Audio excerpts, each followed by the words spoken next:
Okay, today in data structures, we're going to continue our discussion on heaps, and today might be the most complicated discussion we'll have on the topic of heaps and perhaps in the entire semester. So bear with me. We're going to start with what we had before. We have a heap and a free stack, which we are already familiar with. And in our example that we're dealing with right now, we have 5 items on the heap, and I've drawn that conceptually the heap ends here and the free stack portion is here. So we have 1 item on the free stack, which is element 6 in the data array. You'll notice there's nothing here in the data array. We don't really know or care what that is. There are 5 items on the heap. They are BAYLOR, and they are ordered as data index 1, 3, 0, 2, 5, 4. And if we follow those, index 1 is the root, which is A. Index 3 is the right child of the root. I'm sorry, the left child of the root, which is L, and so on. And you can see that this is the structure that we would get if these were our data and this was the heap. Today so that's just all preamble for the discussion that we're going to have today with this example. Today we're going to talk about the problem of how would we change the priority of something that's already on the heap. For example, if I wanted to take this letter Y and change it to be the letter C, what would happen to my heap? How would I do that? And how would I do it efficiently? There are many places where we might want to do this. For example, we might want to keep a heap of things ordered by priority and then change them at some time. So if we're keeping a heap of priorities of computer processes at different times, computer processes might have different amounts of work to do. So sometimes they have low priority, sometimes they have high priority, and sometimes their priority changes. And we need to be able to reach into the heap, change the priority of something, and either move it up or down the heap depending on if the priority increased or decreased. Now, if we just knew which item it was on the heap, for example, if I knew that I wanted to change the priority of the Y to a higher priority, a lower letter in the alphabet, say the letter C, then I could just change it there and then bubble it up or down depending on how the priority changed.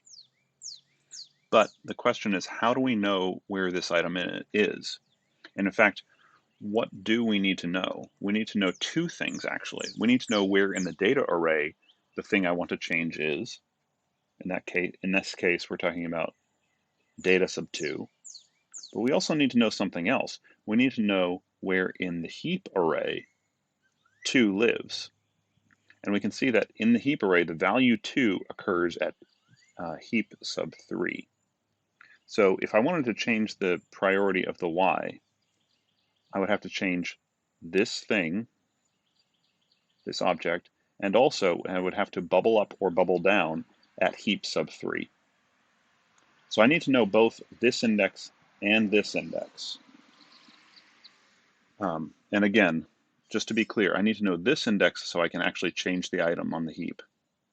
And I need to know this index so I can change its position in the heap. Okay, so we need to find out both of those pieces of information. So here's a really bad idea or a slow solution for how to do this. I could search the data array linearly from beginning to end. And when I say end, I mean all the way to the capacity -1, because remember that just because there's a hole in the data array here doesn't mean that the holes are always at the end. They could be anywhere. So I would have to search the data array in its entirety for the key that I'm looking for. Now that is problematic because it's slow, but also it's problematic because I could have multiple letter Ys in this data array. I don't in this case, but I could because heaps allow duplicate keys. All right, but I could potentially do that. I could search the entire data array. Then, after I find that Y lives at data sub 2, I could then proceed to search the heap and free stack, really the heap portion, up to num items, -1, for what? For this index, for index 2. I would look for it in each of these values until I find that it's at heap sub 3. Okay, and here I've notated we're finding the I where data sub heap sub I is the item that we're referring to, okay? And then finally, after I do all that, I can finally call bubble up or bubble down on I, which is the index in the heap array, the heap order, not the data order, but the heap order for the position of the thing that I'm changing. And very clearly, doing all of this work is order n, and the order n is due to both of the two searches we did, of the data array and of the heap array. Now, every other algorithm that we've entertained for heaps has been log n at worst. So this is just not as good as the other algorithms that we've had, and we want to find a better algorithm. Okay, so where we're going from here is we want to improve this runtime from order n down to log n. And the way we're going to do this is we're going to improve the running time of these two searches by not making them searches, but by making them constant time lookups. We may need some extra information in order to do that. Then the remaining time will be log n due to this bubble up or bubble down. So here's a better or faster solution. We have two jobs. We have to find the data index quickly, number one. So we have to know that the item that we want to change is at data sub 2. Well, we're in luck because in the last lecture, we saw that we have now this structure where once we place an item in the data array, it lives there forever until it's removed from the heap.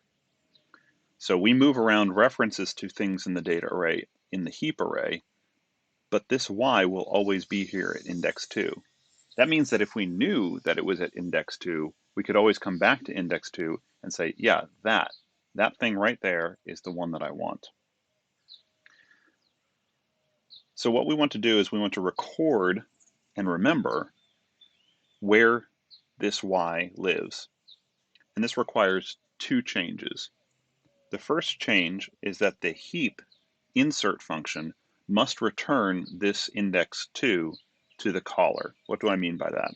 I mean that when the caller says, hey heap, please insert this y, the heap will duly insert that y just as usual, but also it now has a return value, and that return value is going to be the position in the data array where it's placed, which in this case is 2. Secondarily, the caller has to remember where that 2 is associated with the inserted y. Okay, so this requires a change in the part of the heap in the insert method, and it also requires the caller to keep track of the indexes that they care about changing in the future. Now, if the caller does not care about changing an index in a key in the future on the heap, then they can just discard the returned index that the heap gave it. This is very much, I like to describe this like getting a ticket for a coat or a bag check at a museum. When you go to a museum, you might not be able to take your bag or your coat into the museum, and so you go to the desk and you say, please take care of my bag or my coat for me, and they give you a little slip of paper which has a number on it. When you come back and you want to retrieve your item, you give them that ticket and they give you your item back. Okay, so the heap, when you insert something, is willing to give you this index 2 or 3 or whatever it is, and if you hold on to that, then you can come back and claim, hey, this thing at this index, I want to change it. But of course, if you just throw that piece of paper away, you can't, at the museum, you can't get your bag back. And likewise, if you just if the caller does not hold on to this index, they cannot come back and easily change the priority of some item that was previously inserted. Okay, so that's a methodology that doesn't require any extra, much extra machinery, but allows us to get back to the data item quickly. So we can do that in constant time now. We now have to solve the problem of finding the fact that data sub 2 lives at heap sub 3 in this case, or wherever it lives. We have to know, if we're talking about data sub 2, it lives at heap sub 3 so that we can do the reordering on the heap array. Because just because we know where that y lives at data sub 2 does not tell us where it lives in the heap. we might still have to search for it, but we don't want to do that. So we can add a lookup array. And this lookup array, we'll call it data to heap. And this lookup array is a functional inverse of the heap array. What do I mean by that? Well, what this data to heap array is, this is a new thing that we're adding, is another array of the same length as these others, except at data to heap sub 0, it has an index of where the letter B lives in the heap array. So if we look, B, index 0, occurs at heap sub 2. So data to heap sub 0 would have the value 2. Now what does this mean? This means that data index 0 corresponds to heap index 2. And if we go to heap index 2, we see that it corresponds to data index 0. These are inverses of one another, as in a mathematical inverse. It's a very helpful metaphor to keep that in mind. So let's proceed. Data sub 1 is A. Where does that occur on the heap?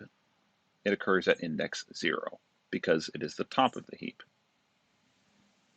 So again, data sub 1 refers to heap sub 0, and heap sub 0 refers to data sub 1. Well, here's the item that we wanted to change. Data sub 2 occurs at heap sub 3. So we'll have a 3 there. Proceeding, we have 1, 5, 4, and actually we don't care about this value because there is nothing at data sub 6. So again, there is something here, we just don't care what it is. Now, all of these data to heap values correspond to the inverse of the heap values that point back to the data. Okay? This means that every time we make a swap between two items in the heap and free stack. So for example, let's do this change. Let's change this Y to, well, what I said before. It doesn't make much sense, but we'll change it to a C. Okay? When I change that to a C, I know that I need to change, I need to bubble up or down, in this case up, at where? Well, I go to data to heap sub 2. I just changed data sub 2. So I go to data to heap sub 2, which tells me to go to heap sub 3, and I'll call bubble up at 3. So I'm going to bubble up at 3, which is the same thing as bubbling up here. Okay, 0, 1, 2, 3.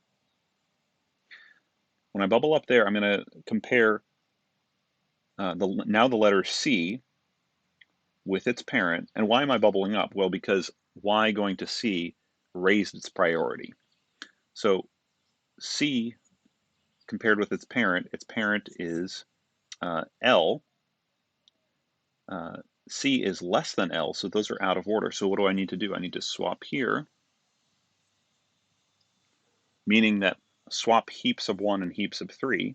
But I also, when I do that, I'm going to swap down here. Now, which ones do I need to swap here? Because these are moving. Well, it's very convenient. I need to swap data to heap sub 3 with data to heap sub 2. In other words, the values on the heap array tell me which indexes of the data to heap array to swap. So when I swap data to heap sub 1 and 3, these two, which were, my memory is already failing me, we had L is going to go here, so this is going to be 3, and this is going to be 2. Then I'm going to come down here and swap data to heap sub 2 and 3, so I'm going to need to change these two, 1 and 3. Now, I started bubbling up at heap sub 3. I'm going to continue bubbling up. Since I did a swap, I'm going to continue bubbling up at heap sub 1 because I've swapped these two. And this is now a C. Okay, so now my bubble up continues here. And we can see that there's not going to be a swap here, so I can stop there. But the point here is every time we swap between two items in the heap array, we're going to make a similar swap, though not exactly the same swap, between two items, exactly two items in the data to heap array. And the values of the heap tell us which indexes of the data array to swap. And this is all because heap and data to heap are functional inverses of one another. I know that's a little confusing. Try it yourself. Um, let's talk about the analysis. So if we have done all the work of saving the indexes of the data array by the caller, then finding the data item is constant time because we've just kept a reference to 2 in whatever program we're writing. In other words, we needed to save this index 2 somewhere outside of the heap. The caller who was concerned with changing its priority had to keep it. So we can find that in constant time. With this new data to heap array, we can find the heap index in constant time. And then so the only remaining work is the bubble up and bubble down, which take log n as usual at worst.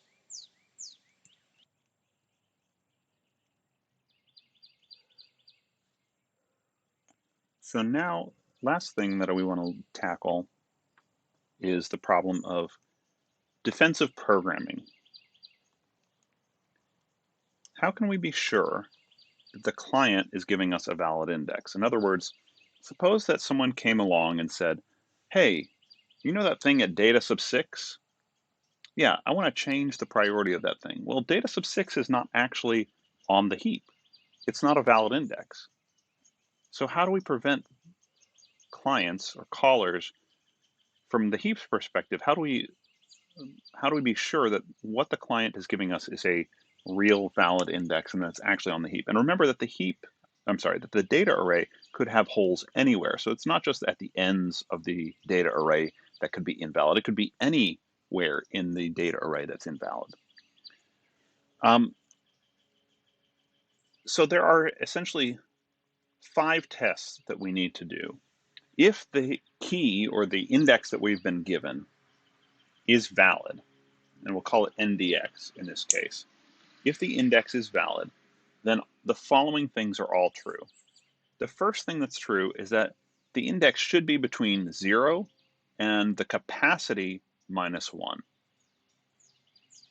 In other words, that index that we're trying to change the priority of could be at any of the indexes of the data array up to and including the last index. Because remember, as I've said several times, there could be holes anywhere in this data array.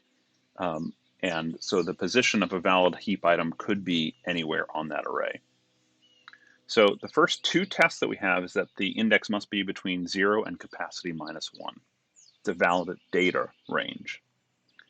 The second 2 tests that we have is that if we use that index to look up the heap index by data to heap, well, that's going to point us to somewhere in the heap array. And where should we be looking in the heap array?